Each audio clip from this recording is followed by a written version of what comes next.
Hi friends. Now let us take up the concept number 5.11, continuous statement. This is the second jump statement in Java. One thing you must remember, the three break, continue and return.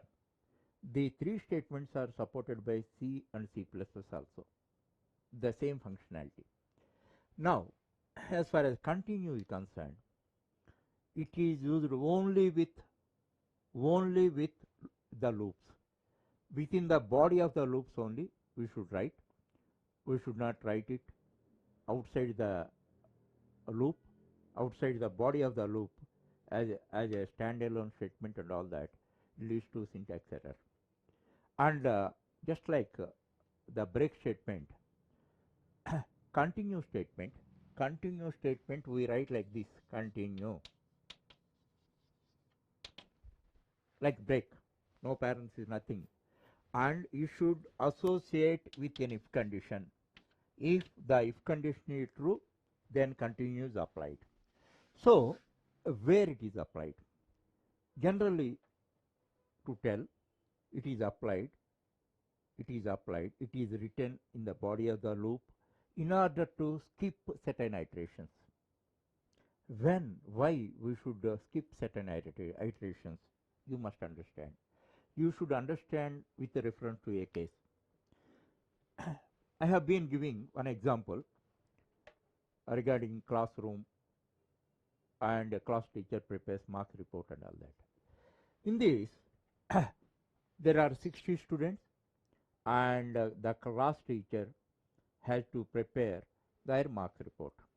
Now, using for loop, how you write? C is equal to 1, C is less than or equal to 60. Why 60? There are 60 students in the classroom. C++. You have written a for loop like this. Within the for loop, just I am writing the segment of code. I am not writing entire program. With the reference to this, if you want to write program, you write. Don't extensively depend on me. Whatever ideas I am giving, whatever concepts I am explaining, you try to digest and you frame your own program. Not only this classroom, any other domain you take and write the program. That is the real habit of a prospective professional programmer. Understand? So what a teacher has to do, I am writing generally reading marks of every student and evaluating pass or fail, thereafter evaluating a grade, thereafter print a report for every student. These are the activities performed in the loop. Then every student's marks are read and is evaluated whether he passed or failed. Thereafter appropriate grade is given as a distinction, first class, second class or third class, subject to the marks obtained by him. Thereafter print report in a formal manner. Now all 60 students attend the exam. Then this is very simple program. Unfortunately, 2 students absented the exam, they didn't write the exam. Then what should you do in this program? You have to skip their iteration. Skipping iteration we do not know. Suppose 60 students are there, we can do that. So far we didn't know how to skip certain iterations. So if you do not know this, if you have to, suppose in this example 2 students, roll number 14 and 54 were absent, then how you manage this program, how you write the code, you do not know. You do not know. If all students attend, you know. If all students do not attend, what to do, you do not know, because one mechanism, one tool is required in this case. If you unaware of this, what you do, there is one crude way. What is the crude way? You have to create 3 loops. One loop for 1 to roll number 13. Second loop is from 15 to 53. Third loop is from 55 to 60. So 3 loop statements you have to create to manage this in a crude manner. So you have to pray God that number of students absented should be less. Otherwise, that many number of loops you have to create. That is not the professional way of doing things. So you must understand the presence, the importance of one tool. Necessity is mother of invention. Whenever you find a necessity, you can you invent things. Here, that is this situation is properly handled by using continuous statement. Now, how to write this? I show you. Here, you have to write. What is that? Within the body of the loop, if roll number is equal to 14 or roll number is equal to 54, continue. That is the meaning of this. Now you see, try to understand this code practically. One continue statement should associate with if condition. Whenever that if condition is true, continue is applied. Now, as a result of continue, what is happening? In this case, we see. Then, now up to 13 students, everything this is ignored because it is not true. Suppose you take one, it is false, then continue is not applied. When comes to 14 for the first time, roll number 14 is true. Continue. Continue means what happens? Skip the following statements and continue with the next iteration.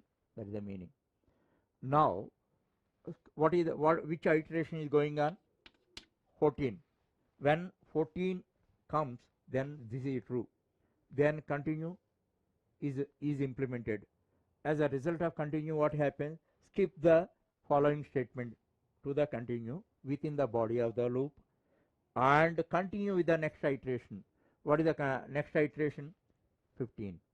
So for 15 student is present, then for them again it is false. All these statements are executed if marks report is printed.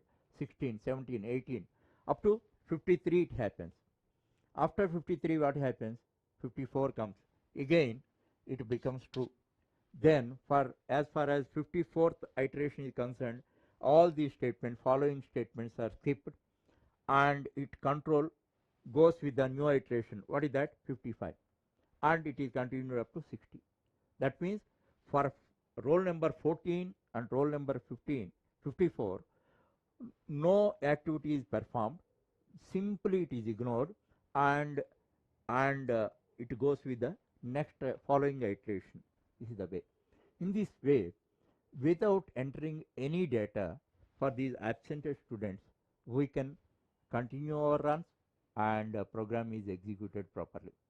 So, what is the impact of continue means whenever the associated statement, if statement of continue is true, continue whatever statements are placed following to continue are skipped and the control goes with the next iteration. That we have to understand. Always whenever you are using continue, you must use for loop. You should not use while loop or do while loop. What is the reason behind it? The reason behind it, in while loop, what are there? Where is the incrementation? Incrementation will be within the body. Then incrementation is skipped. Now what continue doing? Skip the following statements. So incrementation is skipped. Then how it goes to next iteration? This is a practical problem. You may not find this in any book, but you understand that. Because for everything you don't expect a spoon feeding. It is not there in the book. There are hundreds of cases which are not there in your textbooks and all that. You have to apply your common sense and then proceed. Then only you will become a real programmer. So in this way, now where continue goes? Now you see continue also like break continue one level. Now it goes to one level comes here. So always you remember, whenever you are using continue statement, then use for loop. If you write while loop, then it is not a syntax error and nothing is reported, but the incrementation is skipped because of continue statement. No further iterations are made.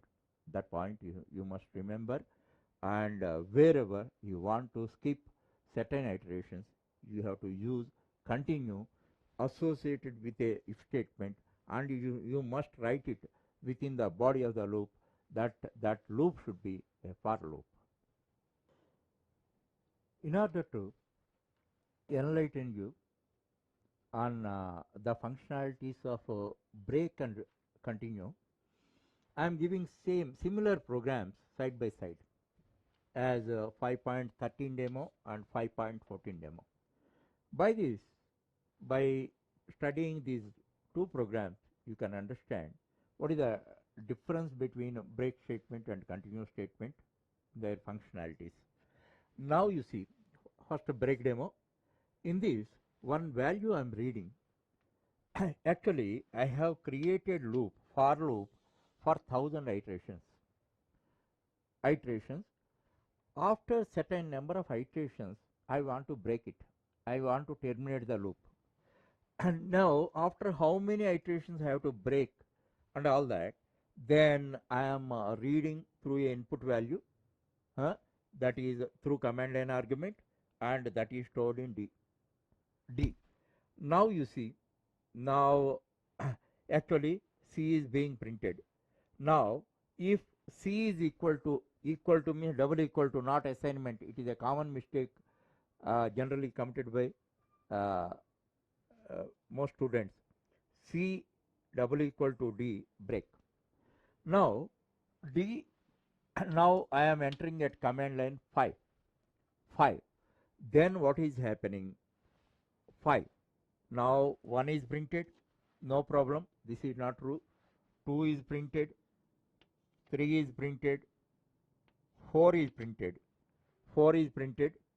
and 5 is also printed. Then C's value 5, it becomes, then it is equivalent to 5 is equal to 5, and break is applied. After 5 it is skipped. Suppose if you write this statement here, that then up to 4 it is printed, and then C is equal to D, and this statement is not executed. So you create a bigger a loop for a big number of iterations, but before starting the loop, you know that how many iterations are required. Then you can give the input value like this. Suppose you created loop for 1000, but you require, in the particular occasion, you require it for 102. Then 102 you enter. Then whenever 102 becomes C is equal to D, then break is applied. Then if condition is true, then break is applied. So in this manner you can write. And 5.14, I am demonstrating continue statement. Similar case only, D's value I am entering, and when the loop is to be skipped, here I have written loop for 9 iterations, totally 1 to 9 iterations, and D value I am entering. D value, let us suppose this is 5. D's value, let us 5. Then what happens? 1 is printed, 2 is printed, 3 is printed, 4 is printed.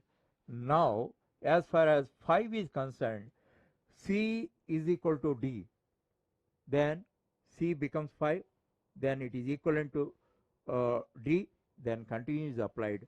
Then what happens? What is the meaning of continue? Skip the following statement and go with the next iteration. So C becomes 5. It is skipping the this following code and go with the next iteration. What is that? Next iteration is 6, 7, 8, and 9 are printed. What is skipped? Skipped one is 5, whatever you entered. Understand? That is the difference between break and continue. I have given the program just side by side for your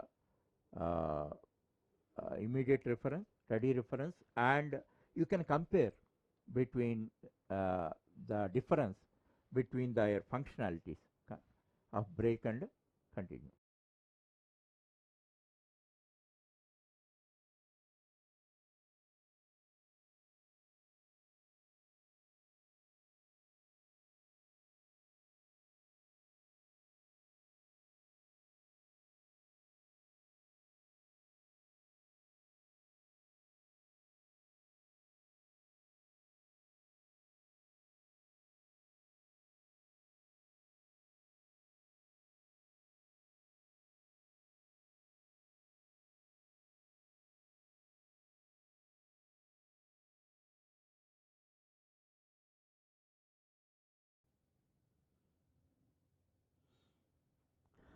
Now, as a part of the concept 5.11, I will give you a good demo on switch and break.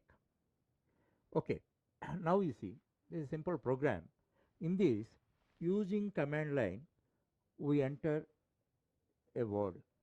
We enter a word. This program tests whether the word starts with a vowel or a consonant. That is the case. Now, in this way, small applications you can take it up. Always you should not limit to concept-wise programs. You take up small applications, then it creates so much interest in you. Suppose first I entered the word bliss, bliss at command line argument, then it is stored in arc0, and in turn it is stored in S. Now we are testing first character only, not all characters, whether the first character is started with either vowel or consonant. That we have to know. That's why one tool we require. For this purpose, string class provides us one instance method char at. This is string class object s dot char at 0. That means in the string at 0 position, whichever character is there, that character is extracted by this and it assigns into C. It assigns to C. That is the meaning. Once again I am telling you, S represents bliss. This is an instance method char at 0 position. Suppose if you give 1 here, it represents L. If you give 2 here, it represents I, like this. So here 0 represents B. Now B is stored in C. That is the functionality of char at, the instance method. That we are passing it to switch statement. Following to that switch statement we have written. In that in that 5 cases you have written. Now one thing, how to write simplified code, that you must understand. That is matter of common sense.